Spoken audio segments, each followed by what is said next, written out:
नमस्कार दोस्तों, आपका स्वागत है हमारे चैनल नीसो विथ हिंदी में। आज हम यूजीसी नेट में लगी हुई कहानी दुराई वाली पढ़ेंगे, जिसका प्रकाशन 1907 में हुआ था और इसकी लेखिका बंग महिला राजेंद्र बाला घोष हैं। आइए शुरू करते हैं।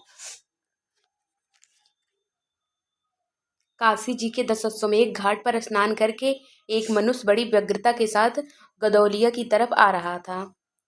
एक हाथ में एक मैली सी तौलिया में लिपटी हुई भीगी धोती और दूसरे में सुरती की गोलियों की कई डिब्बियां और सुगनी की एक पुड़िया थी। उस समय दिन के 11 बजे थे। इम्पोर्टेंट है, इसको नोट कर लीजिए। गदौलिया की बाईं तरफ जो गली है उसके भीतर एक और गली में थोड़ी दूर पर एक टूटे से पुराने मकान में वह जा घुसा। मकान के पहले खंड में बहुत अंधेरा था, पर ऊपर की जगह मनुष्य के वासोपयोगी थी। नवागत मनुष्य धड़धड़ाता हुआ ऊपर चढ़ गया। वहां एक कोठरी में उसने हाथ की चीजें रख दी और सीता सीता कहकर पुकारने लगा। क्या है? कहती हुई एक 10 बरस की बालिका आ खड़ी हुई। ये इंपॉर्टेंट है, इसको नोट कर लीजिए। तब उस पुरुष ने कहा, सीता। उस 10 बरस बालिका का नाम सीता है। जरा अपनी बहन को बुला ला। अच्छा कहकर सीता गई और कुछ देर में एक नवीना स्त्री आकर उपस्थित हुई। उसे देखते ही पुरुष ने कहा, लो, हम लोगों को तो आज ही जाना होगा।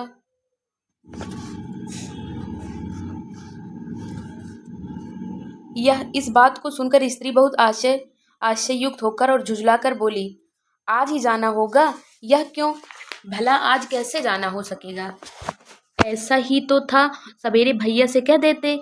तुम तो जानते हो कि मुंह से कह दिया, बस छुट्टी हुई। लड़की कभी विदा की होती तो मालूम पड़ता। आज तो किसी सूरत जाना नहीं हो सकता। तुम आज कहती हो, हमें तो अभी जाना है। बात यह है कि आज ही नवल किशोर कलकत्ते से आ रहे हैं। ये इंपॉर्टेंट है, नवल किशोर नोट कर लीजिए। आगरे, ये भी इंपॉर्टेंट है। अपनी नई बहू को भी साथ ला रहे हैं, सो उन्होंने हमें आज ही जाने के लिए इसरार किया है। हम सब लोग मुगल सराय, इंपॉर्टेंट है, नोट कर लीजिए, लाइन वाई के साथ इलाहाबाद चलेंगे। इंपॉर्टेंट। उनका तार मुझे घर से निकलते ही मिला, इसी से मैं झट नहा धोकर लौट आया। बस अब करना ही क्या है, कपड़ा वपड़ा जो कुछ हो बांध बूंद कर घंटे भर में खा पी कर चली चलो। जब हम तुम्हें विदा कराने आए ही हैं, तब कल के बदले आज ही सही। हाँ, यह बात है। नवल जो चाहे करवावें। क्या एक ही गाड़ी में न जाने से दोस्ती में बट्टा लग जाएगा? अब तो किसी तरह रुकोगे नहीं, जरूर ही उनके साथ जाओगे, पर मेरे तो नाको दम आ जाएगी। किस बात से? उनकी हंसी से। और किससे? हंसी ठट्ठा भी राह में अच्छी लगती है, उनकी हंसी मुझे नहीं भाती।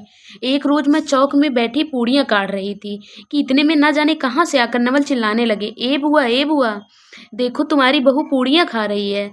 मैं तो मारी शर्म के मर गई। हाँ, भाभी जी ने बात उड़ा दी सही। वो बोली, खाने पहनने के लिए तो आई है। पर मुझे उनकी हंसी बहुत बुरी लगती है। बस इसी से तुम उनके साथ नहीं जाना चाहती? अच्छा चलो, मैं नवल से कह दूंगा कि यह बेचारी कभी रोटी तक तो खाती ही नहीं, पूड़ियाँ क्यों खाने लगी। इतना कहकर वंशीधर कोठरी से बाहर चले आए और बोले, मैं तुम्हारे भैया के पास जाता हूँ, तुम रो रुलाकर तैयार हो जाना। इतना सुनते ही जानकी देई की आंखें भर आईं और आषाढ़ सावन की ऐसी झड़ी लग गई। वंशीधर इलाहाबाद के रहने वाले थे, बनारस में ससुराल है। इंपॉर्टेंट है, इलाहाबाद के रहने वाले हैं, बनारस में ससुराल है। स्त्री को विदा कराने आए हैं। ससुराल में एक साले साली और सास के सिवा कोई नहीं है। नवल किशोर इनके दूर के नाते में ममेरे भाई हैं। इंपॉर्टेंट है, पर दोनों में मित्रता का ख्याल अधिक है। दोनों में गहरी मित्रता है। दोनों एक जान दो कालिब हैं। उसी दिन बंशीधर का जाना स्थिर हो गया। सीता बहन के संग जाने के लिए रोने लगी। माँ रोती धोती लड़की की विदा की सामग्री इकट्ठा करने लगी। जानकी देई भी रोती तैयार होने लगी।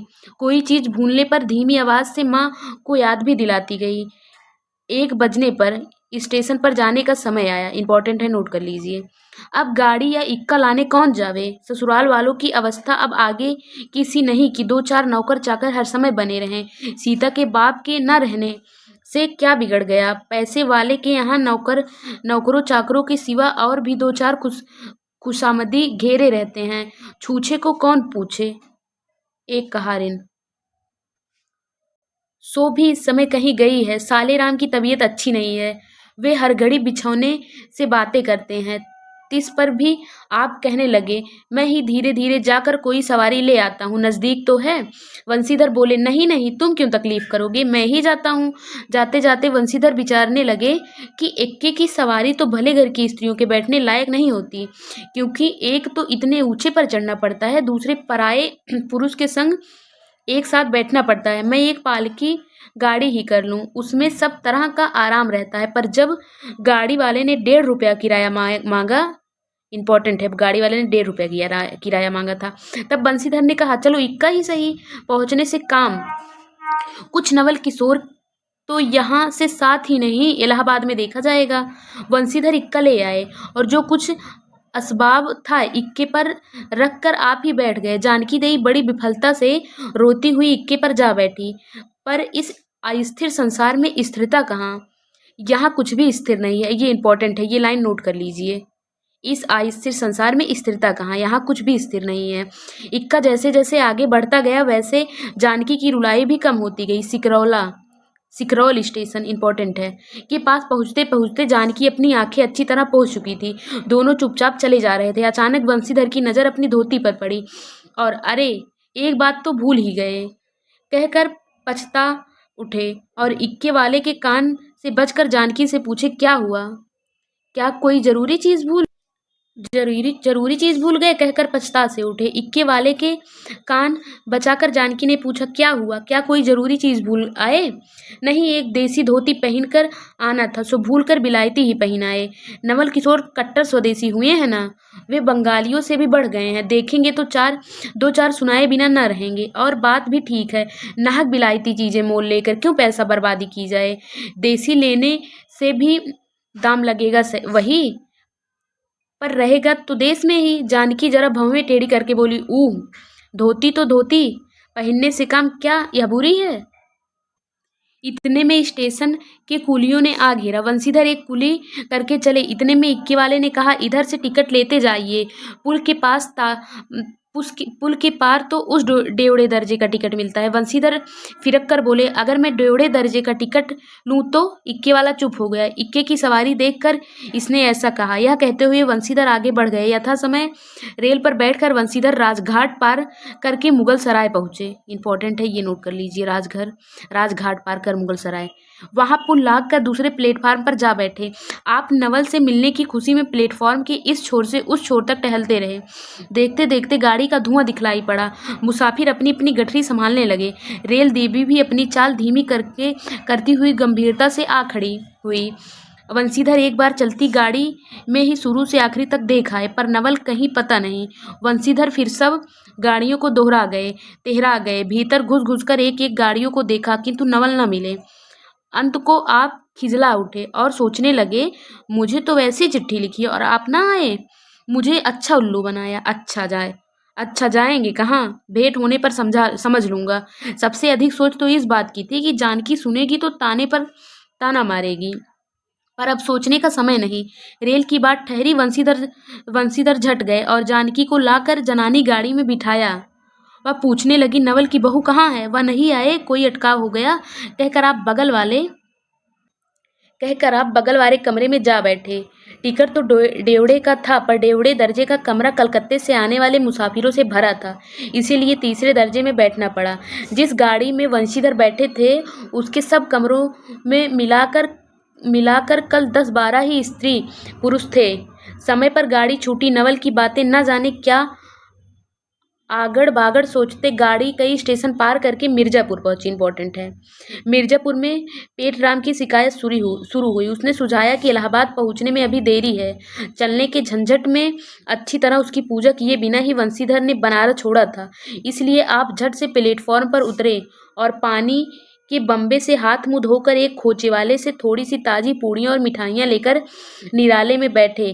आपने उन्हें ठिकाने पहुंचाया। पीछे से जानकी की सुध आई, सोचा कि पहले पूछ लें, तब कुछ मोल लेंगे, क्योंकि स्त्रियां नटखट होती हैं, विरेल में खाना पसंद नहीं करती। पूछने पर वही बात हुई। तब वंशीधर लौटकर अपने कमरे में आ बैठे। यदि वे चाहते तो इस समय डेवड़े में बैठ जाते, क्योंकि अब भीड़ कम हो गई थी, पर उन्होंने कहा थोड़ी देर के लिए कौन बखेड़ा करे। वंशीधर अपने कमरे में बैठे तो दो एक मुसाफिर अधिक देख पड़े। आगे वाले में से एक उतर भी गया था। जो लोग थे सब तीसरे दर्जे के योग्य जान पड़ते थे। अधिक सभ्य कोई थे तो बंसीधर ही थे। उनके कमरे के पास वाले कमरे में एक भले घर की स्त्री बैठी थी। वह बेचारी सिर से पैर तक ओढ़े, सिर झुकाए, एक हाथ लंबा घूंघट काढ़े, कपड़े की गठरी सी बनी बैठी थी। वंशीधर ने सोचा इनके संग वाले भद्र पुरुष के आने पर इनके साथ बातचीत करके समय बितावेंगे। एक दो करके तीसरी घंटी बजी। तब वह स्त्री कुछ अकचका कर थोड़ा सा मुंह खोले जंगले के बाहर देखने लगी। ज्यों ही गाड़ी छोटी वह मानो कांप सी उठी। रेल का देना लेना तो हो ही गया था, अब उसको किसी की क्या परवाह। वह अपनी स्वाभाविक गति से चलने लगी। प्लेटफॉर्म पर भीड़ भी न थी, केवल दो चार आदमी रेल की अंतिम विदाई तक खड़े थे। जब तक स्टेशन दिखलाई दिया तब तक वह बेचारी बाहर देखती रही, फिर अस्पष्ट स्वर में रोने लगी। उस कमरे में तीन चार प्रौढ़ा ग्रामीण स्त्रियां भी थी। एक जो उसके पास ही थी कहने लगी, अरे इनकर मनई तो ना ही अइलेन हो, देखो रोवल करथाइन। दूसरी, अरे दूसरी गाड़ी में बैठा हुई हैं। पहली, दूर बहुराही ई जनानी गाड़ी थोड़े है। दूसरी, तऊ तो भले तो कहूँ, कहकर दूसरी भद्र महिला से पूछने लगी, कौन गांव उतरबू बेटा, मिर्जेपुर चढ़ी हूँ ना। उसके जवाब में उसने जो कहा सो वह न सुन सकी। तब पहली बोली, हट हम पूछली ना, हम कहाँ उतरबू हो, इलाहाबाद। दूसरी, इलाहाबाद कौन गाँव हुआ हऊ गुइया।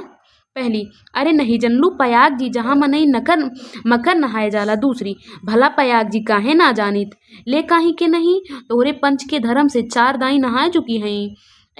ऐसो हो सोमवारी और गहन धक्का लगा रहा तवन तोहरे काशी जी नहाए गई रहे। पहली, आवे जाए के तो सब आवत जात बटने पुन यह साहित्य तो बिचारे विपत्त में न पड़ल बाटी। हे भगवान, पंचई राजघाट टिकस कटौली मोगल सराय उतरली और दा पुनः चढ़ली। इस तरह उनकी बेसिर पैर की बातें सुनते सुनते वंशीधर ऊब गए। तब वे उन स्त्रियों से कहने लगे, तुम तो नहा किन्हें और भी डरा रही हो, जरूर इलाहाबाद तार आया होगा और दूसरी गाड़ी से वे भी वहां पहुंच जाएंगे। मैं भी इलाहाबाद ही जा रहा हूँ, मेरे संग भी स्त्रियां हैं। जो ऐसा ही है तो दूसरी गाड़ी के आने तक मैं स्टेशन पर ठहरा रहूँगा। तुम लोग में से यदि कोई प्रयाग उतरे तो थोड़ी देर के लिए स्टेशन पर ठहर जाना, इनको अकेले छोड़ देना उचित नहीं। यदि पता मालूम हो जाएगा तो मैं इन्हें इनके ठिकाने, इनके ठहरने के स्थान पर भी पहुंचा दूंगा। वंशीधर की इन बातों से उन स्त्रियों की वाकधारा दूसरी ओर बह चली। हाँ, यह बात तो आप भली कहीन, ना ही भैया हम पंचे काहे के केहू कुछ कही। अरे एक के एक करत न बाय तो दुनिया चलत काय बा, इत्यादि जनगाथा होने लगी। कोई तो उस बेचारी को सहारा मिलते देख खुश हुई और कोई नाराज भी हुई। क्यों सो मैं नहीं बतला सकती। उस गाड़ी में जितने मनुष्य थे सभी ने इस विषय में कुछ न कुछ कह डाला। पिछले कमरे में केवल एक स्त्री जो फारसीसी छीट की धुलाई ओढ़े बैठी थी कुछ नहीं बोली। कभी कभी घूंघट के भीतर से एक आंख निकालकर वंशीधर की ओर वह ताक देती और सामना हो जाने पर फिर मुंह फेर लेती। वंशीधर सोचने लगे कि यह क्या बात है, देखने में तो यह भले घर की मालूम होती है, पर आचरण इसका अच्छा नहीं। गाड़ी इलाहाबाद के पास पहुंचने को हुई। वंशीधर उस स्त्री को धीरज दिलाकर आकाश पाताल सोचने लगे। यदि तार में कोई खबर ना आई होगी तो दूसरी गाड़ी तक स्टेशन पर ही ठहरना पड़ेगा, और जो उससे भी कुछ ना आया तो क्या करूंगी। जो ही गाड़ी नैनी से छूट गई, अब सब की उन अशिक्षित स्त्रियों ने फिर मुंह खोला। का भैया जो केहू बिना टिकस के आवत होई तो ओकर का सजाए होला। अरे उनका ई नहीं चाहत रहा कि मेहरारू के तो बैठा देहलेन और अपुआ तउन टिकस ले ही चल देहलेन। किसी आदमी ने तो यहाँ तक दौड़ मारी कि रात को वंशीधर उसके जेवर छीनकर रफू चक्कर हो जाएंगे। उस गाड़ी में एक लाठी वाला भी था। उसने खुल्लम खुल्ला कहा, का बाबूजी कुछ हमरो साझा। इनकी बात पर वंशीधर क्रोध से लाल हो गए। उन्होंने इसे खूब धमकाया। उस समय वह चुप हो गई, पर यदि इलाहाबाद उतरता तो वंशीधर से बदला लिए बिना न रहता। वंशीधर इलाहाबाद में उतरे। वह बुढ़िया को भी वहीं उतरना था। उससे उन्होंने कहा कि उनको भी अपने संग उतार लो। फिर उस बुढ़िया को उस स्त्री के पास बिठाकर आप जानकी को उतारने गए। जानकी से सब हाल कहने पर वह बोली, अरे जाने भी दो, किस बखेड़े में पड़े हो। पर वंशीधर ने ना माना। जानकी को और उस भद्र महिला को एक ठिकाने बैठाकर आप स्टेशन मास्टर के पास गए। वंशीधर के जाते ही वह बुढ़िया जिसे उन्होंने रखवाली के लिए छोड़ा था, किसी बहाने से भाग गई। अब तो वंशीधर बड़े असमंजस में पड़े। टिकट के लिए बखेड़ा हो गया, क्योंकि वह स्त्री बेटिकट है। लौट कर आए तो किसी को न पाया। अरे ये सब कहाँ गई, यह कहकर चारों तरफ देखने लगे, कहीं पता नहीं। इस पर वंशीधर घबराए।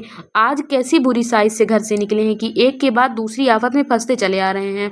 इतने में आपने सामने उस दुलाई वाली को आते देखा। तू ही उन स्त्रियों को कहीं ले गई है। इतना कहना था कि दुलाई वाली मुंह खोलकर नवल किशोर खिलखिला उठे। अरे यह का सब तुम्हारी ही करतूत है। अब मैं समझ गया कैसे गजब तुमने किया। जैसे ऐसी हंसी मुझे नहीं अच्छी लगती। मालूम होता है कि वह तुम्हारी ही बहू थी। अच्छा, तो वो गई कहाँ? वे लोग तो पालकी की गाड़ी में बैठे हैं, तुम भी चलो। नहीं, मैं यह सब सुन लूँगा तब चलूँगा। हाँ, यह तो कहें तुम मिर्ज़ापुर में कहाँ से आ निकले?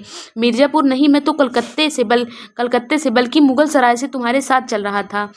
तुम जब मुगल सराय में मेरे लिए चक्कर लगाते थे, तब मैं डेवढ़े दर्जे में ऊपर वाली बेंच पर लेटे तुम्हारा तमाशा देख रहा था। फिर मिर्ज़ापुर में जब तुम पेट के धंधे में लगे थे, मैं तुम्हारे पास से निकल गया, पर तुमने ना देखा और तुम्हारी गाड़ी में जा बैठा। सोचा कि तुम्हारे आने पर प्रकट हो जाऊंगा, फिर थोड़े और देख लें। करते करते यहाँ तक नौबत पहुंची। अच्छा, अब चलें चलें, जो हुआ उसे माफ करो। यह सुन वंशीधर प्रसन्न हो गए। दोनों मित्र में बड़े प्रेम से बातचीत होने लगी। वंशीधर बोले, मेरे ऊपर जो कुछ बीती सो बीती। वह बेचारी जो तुम्हारे से गुणवान के संग पहली बार रेल में आ रही थी, बहुत तंग हुई। उसे तो तुमने नाहक रुलाया, बहुत ही डर गई थी। नहीं जी, डर किस बात का था? हम तुम दोनों गाड़ी में न थे? हाँ, पर यदि मैं स्टेशन मास्टर से इत्तिला कर लेता तो बखेड़ा खड़ा हो जाता ना। अरे तो क्या मैं मर थोड़ी ही गया था? 4 हाथ की दुलाई की बिसात थी कितनी। इसी तरह बातचीत करते करते दोनों गाड़ी के पास आए। देखा तो दोनों मित्र बंधुओं में खूब हंसी हो रही थी। जानकी कह रही थी, अरे तुम क्या जानो, इन लोगों की हंसी ऐसी ही होती है। हंसी में किसी के प्राण भी निकल जाएं तो भी इन्हें दया ना आवे। खैर, दोनों मित्र अपनी अपनी घरवाली को लेकर राजी खुशी घर पहुंचे और मुझे भी इनकी यह राम कहानी लिखने से छुट्टी मिली। धन्यवाद मित्रों। अगर आपको यह कहानी अच्छी लगी तो आप लाइक एंड शेयर कीजिए और सब्सक्राइब कीजिए और कमेंट कीजिए अगर आपको आगे की कहानी चाहिए तो।